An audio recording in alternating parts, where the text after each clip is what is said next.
Hello मेरे प्यारे साथियों, कैसे हैं आप लोग। उम्मीद करते हैं आप लोग अच्छे होंगे और आपकी पढ़ाई भी अच्छी तरह से चल रही होगी। तो दोस्तों, आज की क्लास में हम आपके लिए लेकर आए हैं क्लास 12th इकोनॉमिक्स के मोस्ट इंपोर्टेंट 100 ऑब्जेक्टिव क्वेश्चन, जो आपके बिहार बोर्ड एग्जाम 2 फरवरी के लिए बहुत इंपॉर्टेंट है।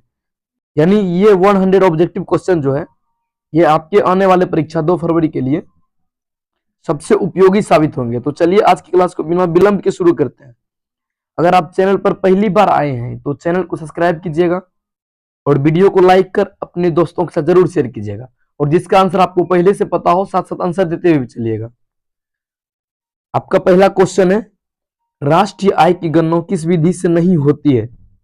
यानी राष्ट्रीय आय जो होता है, नेशनल इकोनॉमिक, उसकी गणना किस विधि से नहीं होती है।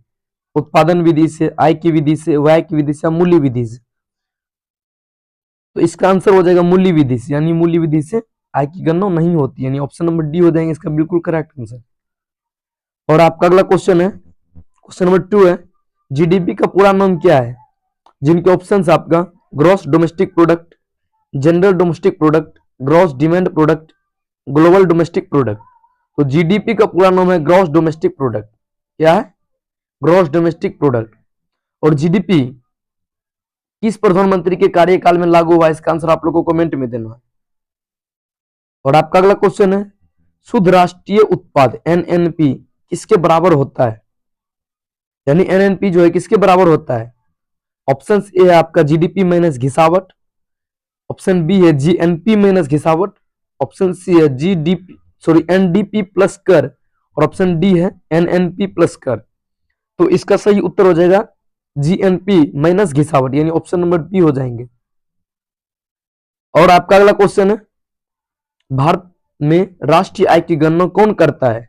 जिनके ऑप्शन है आरबीआई, एसबीआई, सीएसओ, एनएसओ या वित्त मंत्रालय।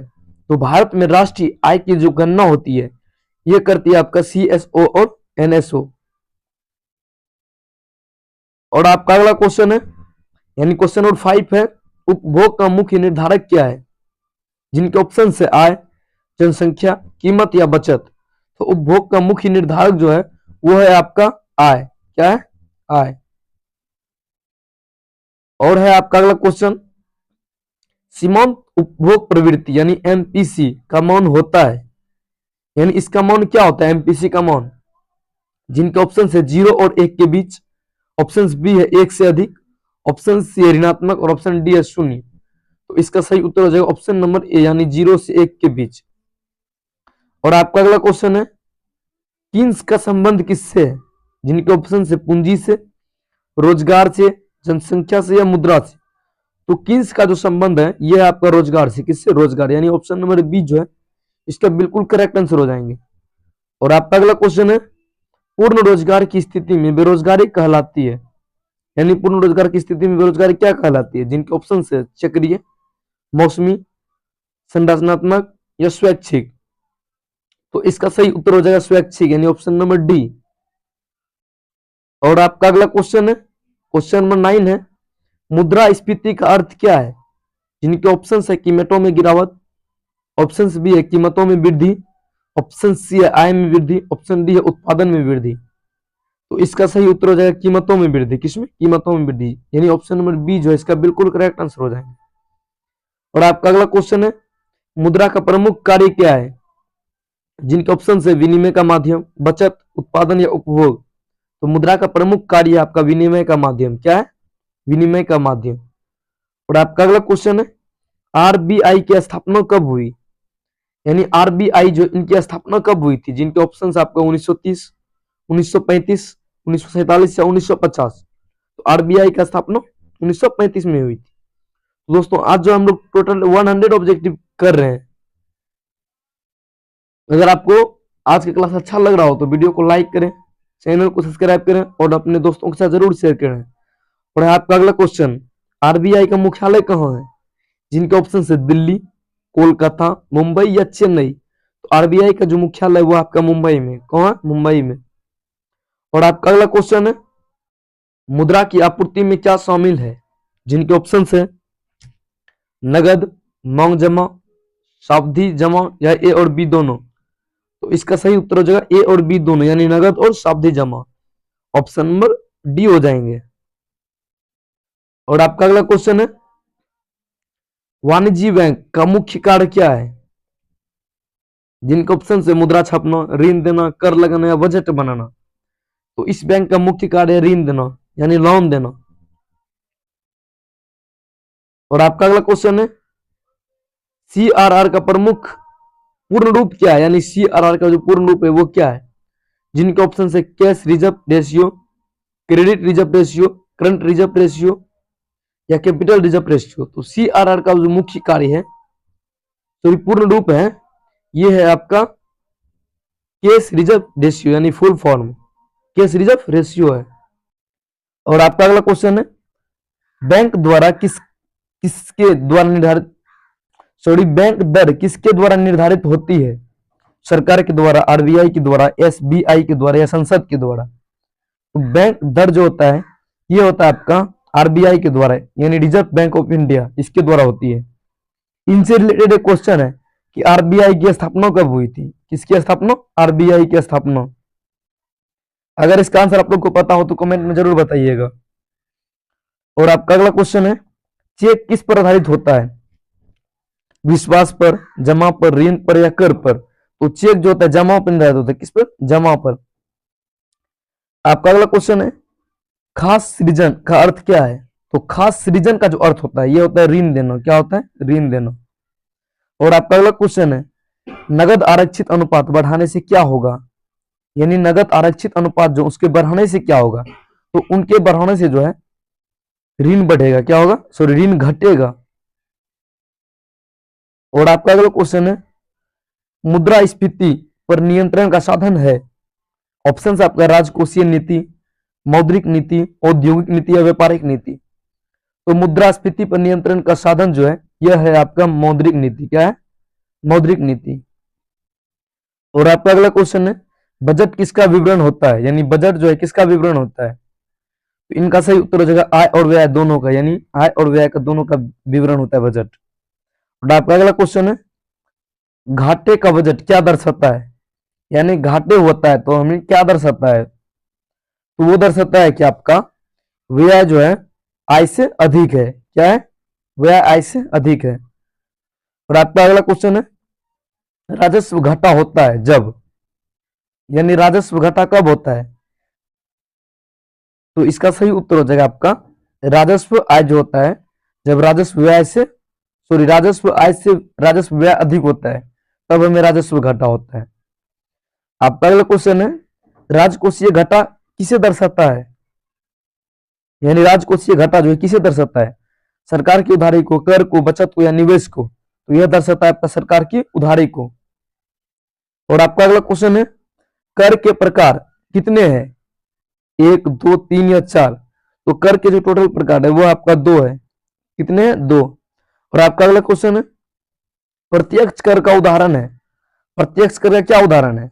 जीएसटी, आयकर, उत्पाद शुल्क या बिक्री कर। तो इसका उदाहरण है आयकर। क्या है? आयकर। और आपका अगला क्वेश्चन है, अप्रत्यक्ष कर का उदाहरण है, जिनके ऑप्शन है आयकर, संपत्ति कर, जीएसटी या उपहार कर। तो इसका सही उत्तर हो जाएगा आपका ऑप्शन नंबर सी, यानी जीएसटी। क्या हो जाएगा? जीएसटी। और आपका अगला क्वेश्चन है, बजट वर्ष कितने महीने का होता है? यानी बजट वर्ष जो है कितने महीनों का होता है? तो यह होता है आपका 12 वर्ष का। कितने वर्ष का? 12 वर्ष। सॉरी, बजट वर्ष कितने महीने का होता है? महीनों पूछा है तो 12 महीने का होता है, वर्ष नहीं। और आपका अगला क्वेश्चन है, भारत में बजट प्रस्तुत करता है, यानी भारत में बजट कौन प्रस्तुत करता है? यह आपका वित्त मंत्री प्रस्तुत करता है। कौन करता है? वित्त मंत्री। और भारत का वर्तमान में वित्त मंत्री कौन है? इसका आंसर आप लोग को कमेंट में देना है। और आपका अगला क्वेश्चन है, पूंजी व्यय में क्या शामिल है? वेतन, ब्याज, सड़क निर्माण या पेंशन। तो पूंजी व्यय में सड़क निर्माण शामिल है। क्या है? सड़क निर्माण। आपका अगला क्वेश्चन है, भुगतान संतुलन किसका लेखा है? देश की आय का, विदेश की लेन देन का, घरेलू व्यापार का या कर का। तो यह आपका विदेशी लेन देन का लेखा है। और आपका अगला क्वेश्चन है, चालू खाता में क्या शामिल है? ऑप्शन आपका वस्तु, व्यापार, सेवा, हस्तांतरण या सभी। तो चालू खाता में जो ये सभी शामिल है, क्या है, ये सभी शामिल है। और आपका अगला क्वेश्चन है, पूंजी खाता में क्या शामिल है, निर्यात, आयात, विदेशी निवेश या सेवा। तो पूंजी खाता जो उसमें शामिल है आपका विदेशी निवास, की है विदेशी निवेश। और आपका अगला क्वेश्चन है, व्यापार संतुलन का अर्थ क्या है। इनके ऑप्शन से निर्यात माइनस आयात, आयात माइनस निर्यात, आय कुल आय या कुल व्यय। तो इनका सही उत्तर हो जाएगा आपका ऑप्शन नंबर ए, यानी निर्यात माइनस आयात।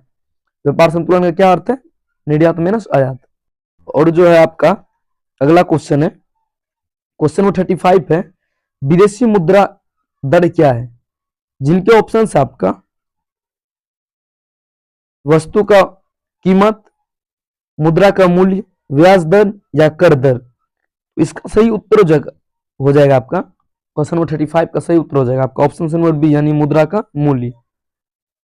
और जो आपका अगला क्वेश्चन है अवमूल्यन का अर्थ क्या है, मूल्य बढ़ाना, मुद्रा मूल्य घटना, आय बढ़ना या निर्यात घटना। तो इसका सही उत्तर हो जाएगा आपका ऑप्शन नंबर बी, यानी मुद्रा मूल्य घटना। और जो आपका अगला क्वेश्चन आज का, IMF का पूर्ण रूप क्या है। जिनके ऑप्शन आपका international monetary fund, option B है Indian monetary fund, option C internal monetary fund, option D international market fund. तो IMF जो लोन देता है सभी देश को, तो उसका जो फुल फॉर्म होता है उसका होता है इंटरनेशनल मॉनेटरी फंड। क्या होता है, international monetary fund. Option number A हो जाएंगे इसका सही उत्तर। और आपका अगला क्वेश्चन है, विश्व बैंक का मुख्य उद्देश्य क्या है। यानी विश्व बैंक का जो मुख्य उद्देश्य है यह है आपका विकास। विश्व बैंक किसको पैसा देता है, जो देश में अपना विकास करता है उसको पैसा कौन देता है, विश्व बैंक। और IMF कब देता है, जब कोई इमरजेंसी हो तब IMF लोन देता है। और आपका अगला क्वेश्चन है, विदेशी व्यापार का लाभ किससे है। यानी विदेशी व्यापार का लाभ किससे है।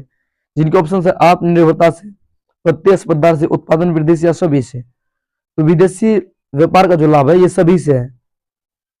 और आपका अगला क्वेश्चन है, निर्यात बढ़ाने से क्या होता है। यानी निर्यात बढ़ाने से क्या होगा। इसका सही उत्तर हो जाएगा विदेशी मुद्रा बढ़ेगी। क्या होगी, विदेशी मुद्रा बढ़ेगी। और आपका अगला क्वेश्चन है, आर्थिक विकास का अर्थ क्या है।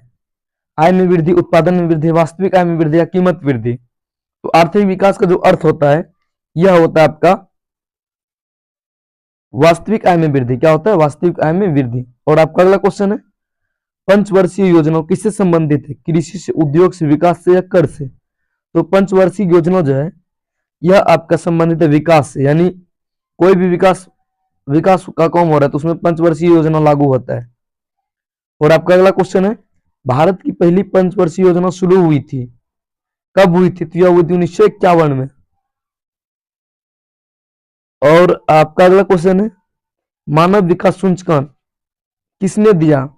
मानव विकास सूचकांक किसने दिया है, विश्व बैंक, UNDP, IMF या WTO। तो यह दिया आपका UNDP। किसने दिया है, UNDP। और आपका अगला क्वेश्चन है, गरीबी रेखा का निर्धारण किस पर होता है, आय पर, उपभोग पर, कीमत पर या सभी पर। गरीबी रेखा का जो निर्धारण होता है यह होता है आपका उपभोग पर। किस पर, उपभोग पर। और आपका अगला क्वेश्चन है, बेरोजगारी का अर्थ क्या है।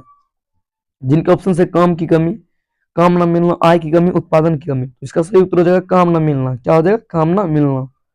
और आपका अगला क्वेश्चन है, योजना आयोग की जगह किसने ली। जिनके ऑप्शन से RBI, नीति आयोग, वित्त आयोग या SBI। तो योजना आयोग की जो जगह ली है यह लिया आपका नीति आयोग ने। किसने, नीति आयोग ने।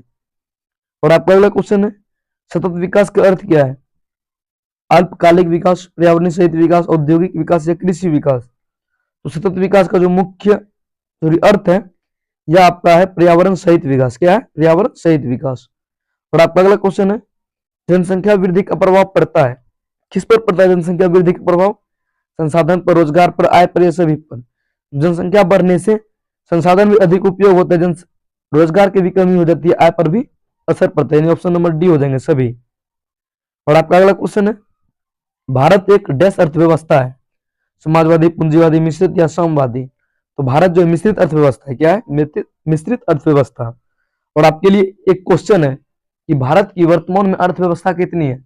इसका आंसर आप लोगों को कमेंट में देना है। तो दोस्तों आज की क्लास को यहीं तक रहने देते हैं और नेक्स्ट 50 ऑब्जेक्टिव अगले क्लास में करेंगे। आशा करना आपको ये क्लास अच्छे तरह समझ में आया होगा। अगर आपको आज की क्लास अच्छा लगा हो तो वीडियो को लाइक करें, चैनल को सब्सक्राइब करें और अपने दोस्तों के साथ जरूर शेयर करें। मिलते हैं इसी तरह के नए वीडियो के साथ, तब तक आप अपना ख्याल रखें, अपने परिवार का ख्याल रखें। धन्यवाद।